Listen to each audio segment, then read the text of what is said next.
Super star, తమిళ super star ఎవరు? రజనీకాంత్. రజనీకాంత్ మీ అందరికీ తెలుసు కదా. రజనీకాంత్ గారు కొన్ని మాటలు మాట్లాడుతున్నారండి, ఒక శాస్త్రవేత్త కోసం చెప్తున్నారు.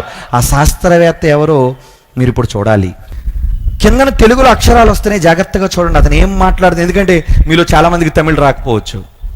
కానీ సూపర్ స్టార్ రజనీకాంత్ ఏమని మాట్లాడుతున్నాడో జాగ్రత్తగా మీరు వినాలి. ఒక వ్యక్తి నాకు ఒక విషయం తెలియజేశారు. అమెరికాలో ఒక సైంటిస్టు ఏమంటే 10th ట్రైన్లో వెళ్తున్నాడు. తనకు ముందుగా అతనికి ఒక చిన్న వయసు గల వ్యక్తి బైబిల్ చదువుతున్నాడు. ట్రైన్లో వెళుతుంటే ఎదుటి వ్యక్తి బైబిల్ తీసి చదువుతున్నాడట. అప్పుడు సైంటిస్ట్ బైబిల్ చదువుతున్న అతన్ని ఏమి చేస్తున్నావు నువ్వు అని అడిగాడు. అతడు సైంటిస్ట్ అని చెప్పాడు. నేను సైంటిస్ట్ అయ్యా. సైంటిస్టా నువ్వు? బైబిల్ చదువుతున్నావా అని అడుగుతున్నాడు. ఇతను కూడా సైంటిస్టే. சயின்டிஸ்ட் கேட்கறாரு, என்னப்பா நீ பண்றேன்னு சொல்லி என்ன வாட் ஆர் யூ டூயிங் சொன்னா, இவ படிச்சுட்டு இல்ல வாட் யூ ஆர் டூயிங் சொன்னா, சயின்டிஸ்ட். ஆஹா, என்ன படிச்சுட்டு இருக்க? బైబిల్ அப்படின்னு சொல்றாங்க. అప్పుడు అడుగుతున్నాడు ఈ సైంటిస్ట్, బైబిల్ చదువుతున్న సైంటిస్ట్ని చూసి, జాగ్రత్తగా వింటున్నారా, బైబిల్ చదువుతున్న సైంటిస్ట్ని చూసి యువతల సైంటిస్ట్ అడుగుతున్నాడు ఏమని, నీకు బుద్ధి ఉందా? ఇది సైంటిఫిక్ యుగం, నువ్వు సైంటిస్ట్ అని చెబుతున్నావు, ఏంటి నువ్వు చేస్తున్న పని? బైబిల్ని చదువుతున్నావు. హేళనగా చూశారట పాపం. ఏంటి ఒక సైంటిస్ట్ అయ్యుండి సైంటిస్ట్ అని చెప్పుకుంటున్నావు? నీకేం కర్మయ్యా, ఈ సైంటిఫిక్ యుగంలో ఒక ప్రాచీనమైన పురాతన గ్రంథమైన బైబిల్ని చదువుతున్నావు అని అడిగాడట. ఏంపా அறிவு இருக்கா உனக்கு? இது சயின்டிஃபிக் யுகம், சயின்டிஃபிக் காலம். எங்கேயோ போயிட்டு நீ சயின்டிஸ்ட்னு சொல்ற, నీ வந்துட்டு இந்த రిలీజన్ கடவுள், అది మతం, బైబిల్, క్రీస్తు అంటున్నావు. ఏంటి సైంటిస్ట్ అయిన నువ్వు ఇలా ఉంటే మన పిల్లలు ఎలా ఉంటారు? బుద్ధి తెచ్చుకుని ఇప్పుడైనా దేవుడు బైబిల్ ప్రక్కన పెట్టేయి సార్. సరే నేను ఫ్రీగా ఉన్నప్పుడు నన్ను కలువు, ఇదిగో నా విజిటింగ్ కార్డ్ అని ఆ సైంటిస్ట్ గొప్పగా ఇచ్చాడు బైబిల్ చదువుతున్న సైంటిస్ట్కి. బైబిల్ చదువుతున్న సైంటిస్ట్కి ఏంటయ్యా ఈ పిచ్చి పని, ఈ యుగంలో ఏంటయ్యా బైబిల్ చదువుతున్నావు, నీ పిల్లలు కూడా చెడిపోతారు అని ఇలా విజిటింగ్ కార్డు తీసి ఇచ్చాడట. பைபிள் கிரைஸ்து அப்படி படிச்சுட்டு உட்காந்துருக்கிய, இப்படி சயின்டிஸ்ட் நாமளே இப்படி உட்காந்துட்டா இப்படி நாடு கூட இந்த மக்களுக்கெல்லாம் என்ன ஆகுறது? கொஞ்சம் கூட அறிவு வந்து வளர்த்துக்க வேண்டாமா? இனிமேதான் அந்த புக்கு, இந்த பைபிள் இதெல்லாம் தூக்கி போடு, கடவுள் மண்ணாங்கட்டி.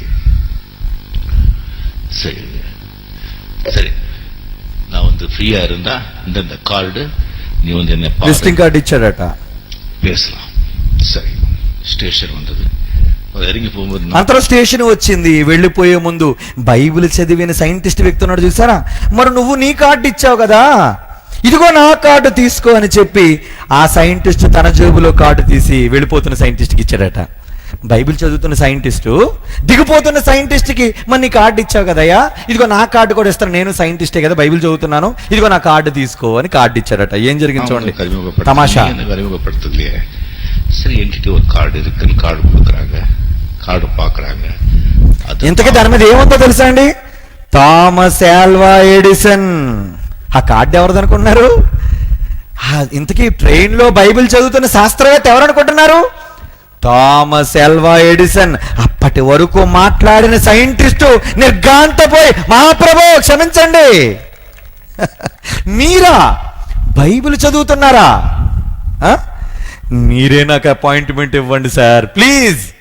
అప్పటి వరకు అతను ఎవరనుకోలేదు, ఎవడో సైంటిస్ట్ అనుకున్నాడు.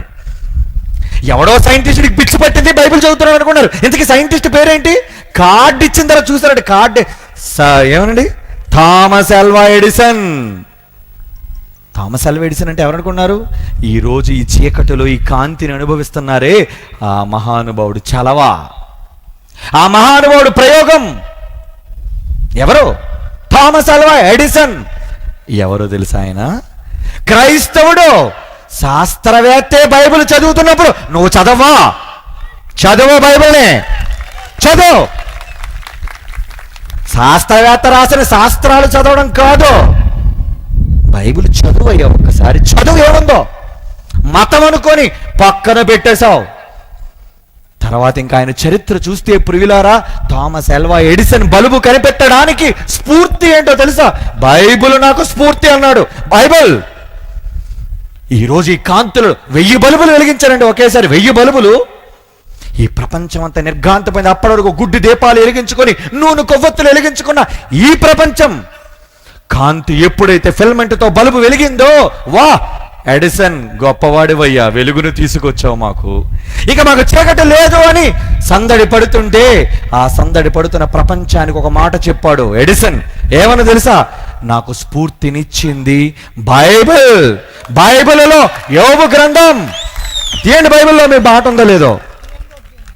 యోబు గ్రంథం 28వ అధ్యాయం 3వ వచనం.